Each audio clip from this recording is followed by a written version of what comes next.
Chapter 20 जोर और पैरी। इस घटना से ऐसा प्रतीत हुआ कि चर्चा समाप्त हो गई, किंतु जब हंगामा शांत हुआ तो ऊंची और गंभीर आवाज में ये शब्द सुनाई दिए। अब जबकि वक्ता ने अपनी कल्पना को खुला छोड़ दिया है, तो शायद वो कृपया अपने विषय पर वापस लौटेगा, सिद्धांतों पर कम ध्यान देगा और अपने अभियान के व्यावहारिक भाग पर चर्चा करेगा। सभी की निगाहें उस व्यक्ति की ओर लगी हुई थीं जो ये बात कह रहा था। वह दुबला पतला, रूखा सूखा आदमी था, जिसका चेहरा ऊर्जावान था और दाढ़ी अमेरिकन थी। सभा में समय समय पर होने वाले आंदोलन का लाभ उठाकर वह धीरे धीरे दर्शकों की अग्रिम पंक्ति में आ गया था।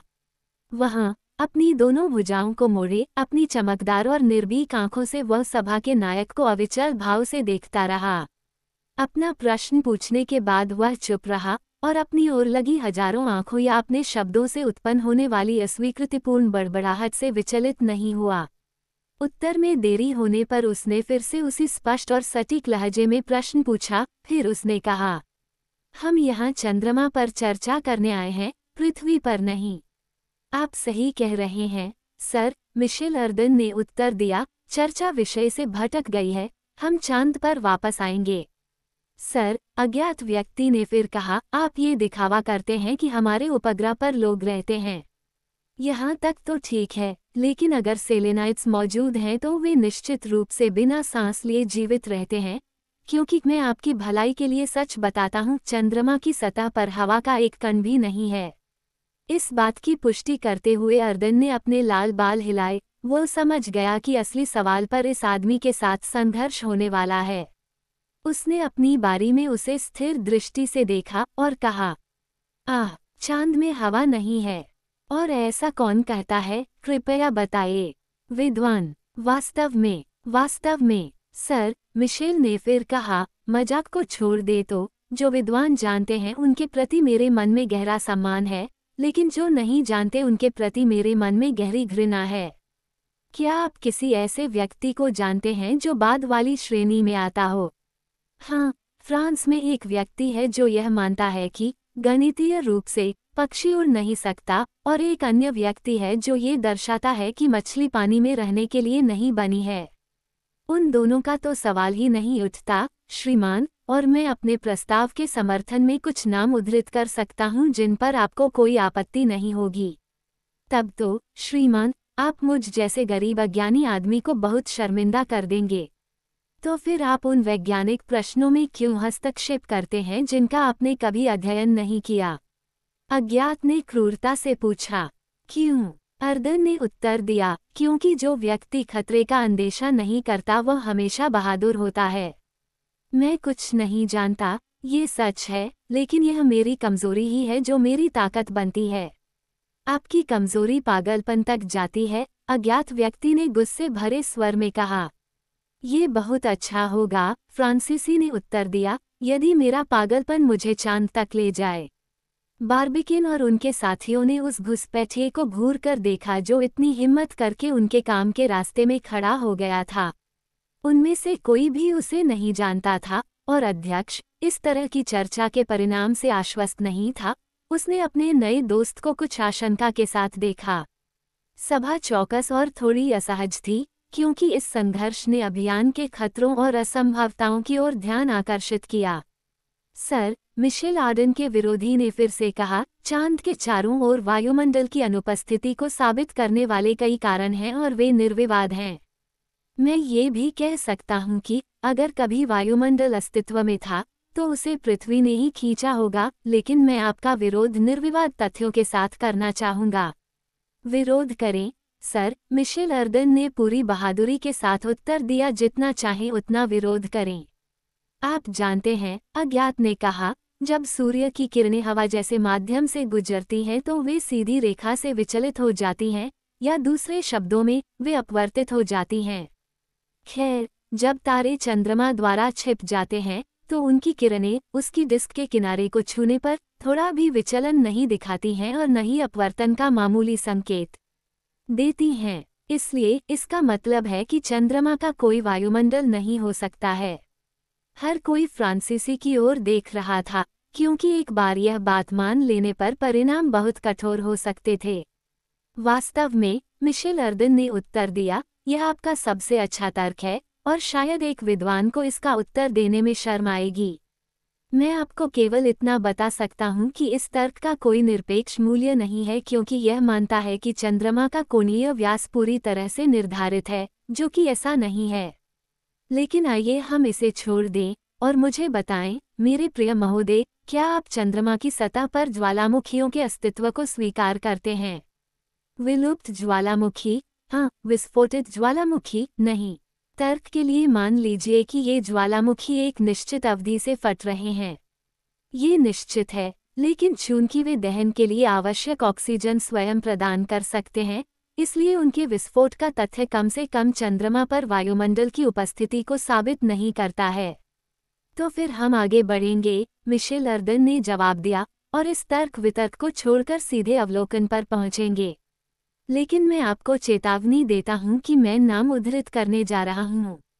अच्छे से 1715 में खगोलशास्त्री लुविले और हेली ने 3 मई के ग्रहण का अवलोकन करते हुए कुछ असाधारण प्रकृति के प्रचंड विस्फोटों पर ध्यान दिया। उन्होंने प्रकाश के इन तेज और लगातार झरनों को चंद्रमा के वायुमंडल में तूफानों के कारण बताया।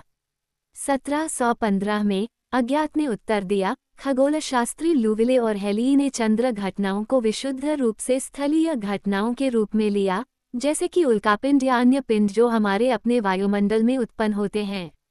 यह इन तथ्यों का वैज्ञानिक पहलू था और मैं इसके साथ सहमत हूँ। चलो फिर से आगे बढ़ते हैं। अर्दन ने उत्तर से भ्रमित हुए बिना उत्तर दिया, क्या हर्शेल ने 1787 में चंद्रमा की सतह पर बहुत सारे चमकदार बिंदु नहीं देखे थे? निश्चित रूप से, लेकिन इन चमकदार बिंदुओं की उत्पत्ति की व्याख्या किए बिना। हर्शेल ने खुद इस तरह से चंद्रमा के वायुमंडल की आवश्यकता का निष्कर्ष नहीं निकाला। बहुत बढ़िया जवाब दिया, मिशेल अर्दन ने अपने प्रतिद्वंद्वी की प्रशंसा करते हुए कहा, मैं देख रहा हूं कि आप सेलेनोग्राफी में अच्छे हैं। हाँ, सर, और मैं ये भी कहना चाहूँगा कि सबसे कुशल पर्यवेक्षक एम बोर और मोडलर इस बात पर सहमत हैं कि चंद्रमा की सतह पर हवा की बिल्कुल कमी है। दर्शकों के बीच हलचल मच गई, जो इस विलक्षण व्यक्तित्व के तर्कों से प्रभावित हुए। हम फिर से आगे बढ़ेंगे, मिशेल अर्दन ने बहुत शांति से उत्तर दिया, और अब एक महत्वपूर्ण तथ्य पर पहुंचते हैं। एक कुशल फ्रांसीसी खगोलशास्त्री एम लॉसेदत ने 18 जुलाई 1860 के ग्रहण का अवलोकन करते हुए साबित किया कि सौर अर्धचंद्र के सींग गोल और कटे हुए थे। अब यह उपस्थिति केवल चंद्रमा के वायुमंडल को पार करते समय सौर किरणों के विचलन के कारण उत्पन्न हो सकती है। इस तथ्य की कोई अन्य संभावित व्याख्या नहीं है। लेकिन क्या ये तथ्य प्रमाणित है? ये बिल्कुल निश्चित है। एक विपरीत आंदोलन ने दर्शकों को उनके पसंदीदा नायक की ओर वापस ला दिया, जिसका विरोधी चुप रहा। अर्दन अपनी आखिरी उपलब्धि के बारे में कोई अहंकार दिखाए बिना बोलता रहा, उसने बस इतना कहा, इसलिए मेरे प्रिय महोदय, आप देखते हैं कि यह निश्चित रूप से पुष्टि नहीं की जा सकती है कि चंद्रमा की सतह पर कोई वायुमंडल नहीं है। ये वायुमंडल शायद घना नहीं है, लेकिन विज्ञान अब आम तौर पर मानता है कि यह मौजूद है।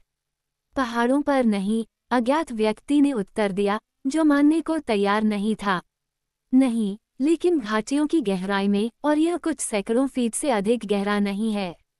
वैसे भी आपके लिए सावधानी बरतना अच्छा होगा, क्योंकि हवा बहुत ही दुर्लभ हो जाएगी। ओह, एक आदमी के लिए हमेशा पर्याप्त होगा। इसके अलावा, एक बार वहां पहुंचाने के बाद, मैं इसे किफ़ायती बनाने की पूरी कोशिश करूंगा और इसे केवल बड़े मौकों पर ही सांस लूंगा। एक जोरदार हंसी ने रहस्यमय वार्ताकार का स्वागत किया, जिसने गर्व से सभा के चारों ओर देखा। फिर मिशेल अर्दन ने लापरवाही से फिर से कहा, चूंकि हम कुछ वायुमंडल की उपस्थिति पर सहमत हैं, इसलिए हमें कुछ पानी की उपस्थिति को स्वीकार करने के लिए मजबूर होना पड़ता है। एक परिणाम जिससे मैं अपनी ओर से खुश हूँ। इसके अलावा मुझे एक और अवलोकन करना है। हम चंद्रमा की डिस्क के केवल एक तरफ ही जानते हैं, और अगर उस तरफ थोड़ी हवा है तो दूसरी तरफ बहुत अधिक हो सकती है।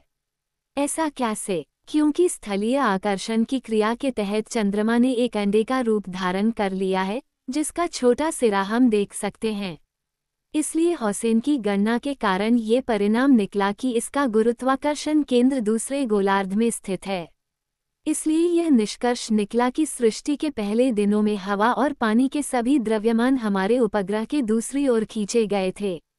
ये तो विशुद्ध कल्पना है, अज्ञात ने आश्चर्य से कहा। नहीं, ये विशुद्ध सिद्धांत यांत्रिक नियमों पर आधारित हैं, और मुझे लगता है कि इनका खंडन करना कठिन है।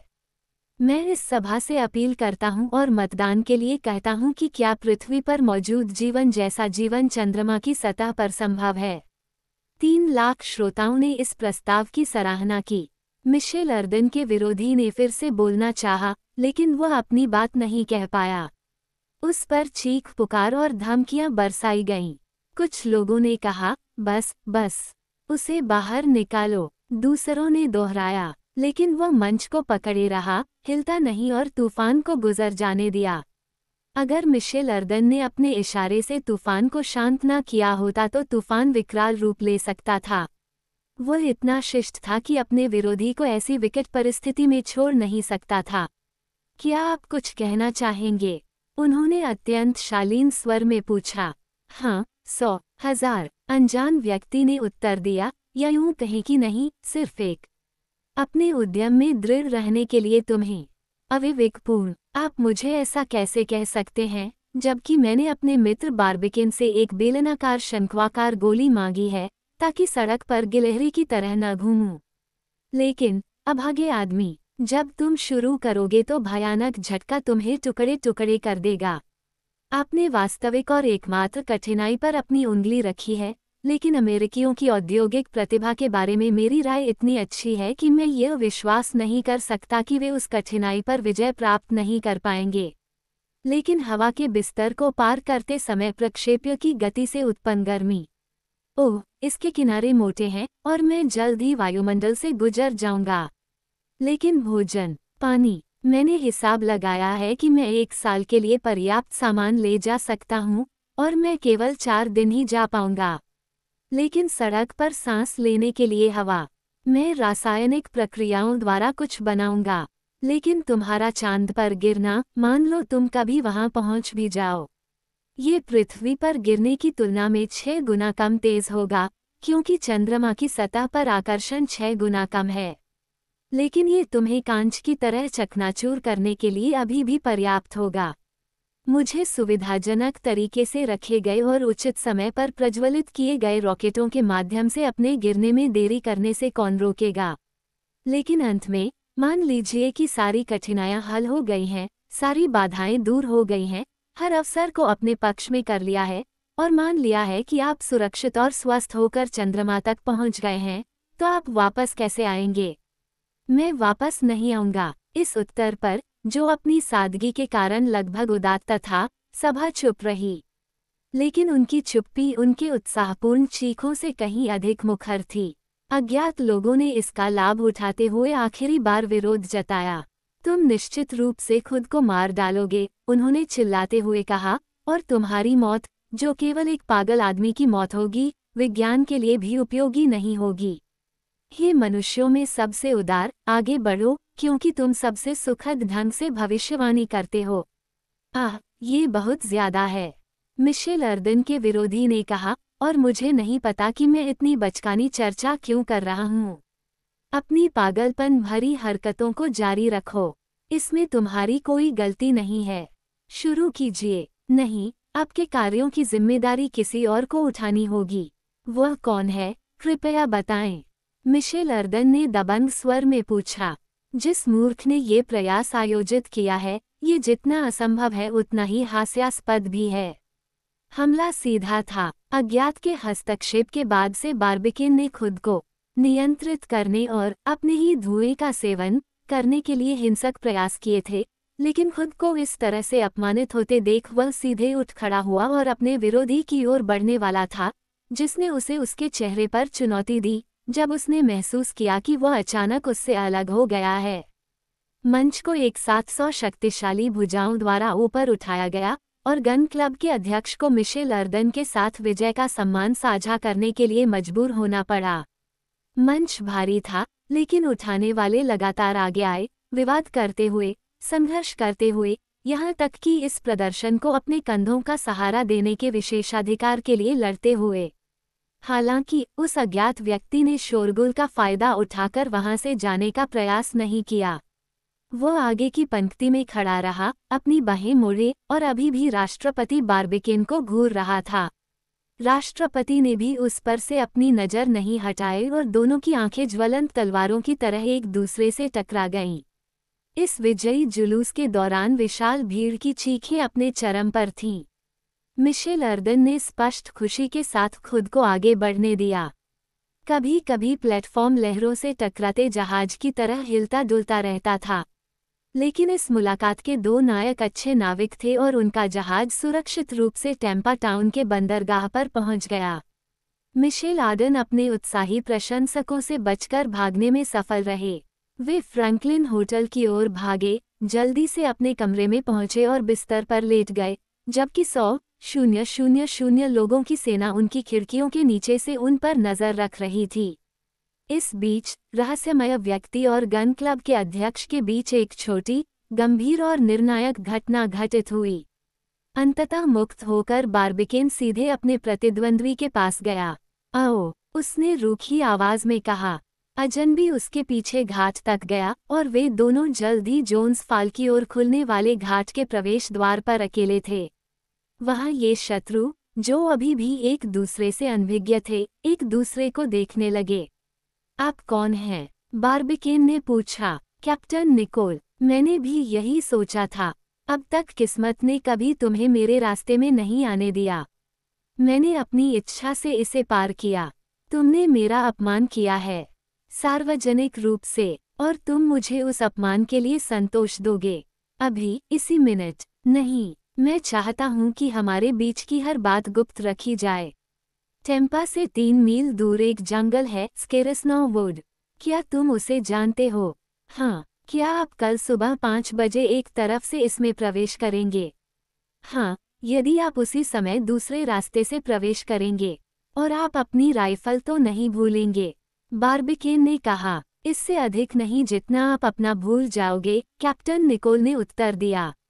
इन शब्दों को ठंडे स्वर में कहने के बाद गन क्लब के अध्यक्ष और कप्तान अलग हो गए। बार्बिकेन अपने घर लौट आया, लेकिन कुछ घंटे आराम करने के बजाय उसने रात को प्रक्षेप्य के झटके से बचने के उपाय खोजने और बैठक में मिशेल अर्दन द्वारा दी गई कठिन समस्या को हल करने में बिताए।